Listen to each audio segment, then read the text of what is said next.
Hello, this is 𝐬𝐮𝐬𝐜, author to Juggling the Issues, Living with Asperger's Syndrome, which is now diagnosed as Autism Spectrum Disorder.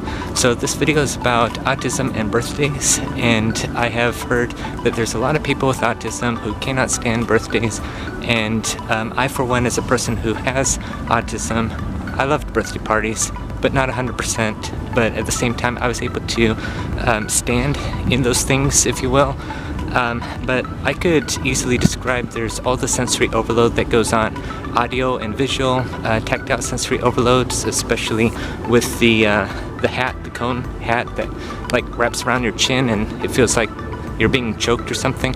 Then there's sometimes the olfactory or scent sensory overload, the gustatory or taste sensory overload that might go on. And then with birthday parties, there's like a whole pomp and circumstance, like there's like an order, you know, everybody arrives and then everyone says hi, and then you have like pizza first or whatever, and then cake. And then it's okay, like, okay, what do I do when everyone's staring at me singing happy birthday and such? And I actually have a few home videos of birthday parties, and you know, sometimes it's like everyone's singing and applauding and it's like, okay, what's this about and such, and I didn't necessarily know how to respond. And then sometimes when I was at Chuck E. Cheese for like my 4th and 5th birthday parties, like everybody's waving and singing and dancing and I'm like there on the floor, or I'm looking at something else like a balloon and everything. And again, with birthday parties there's a lot of color, a lot of bright lights, flashes, especially if you're like in an arcade style venue. And what I hate the most are balloons popping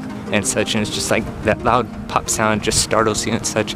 But for some people, they sometimes have to escape in the room to escape the sensory overload and process things, and usually families find that out right away. And that's all I have to say about that, so I hope that was helpful. I was, like how it was described to me, my autism was like a mild form of it. Of course, it's not a linear spectrum, it's a circular spectrum, but there's a lot of things I could handle, but there's a limit to it.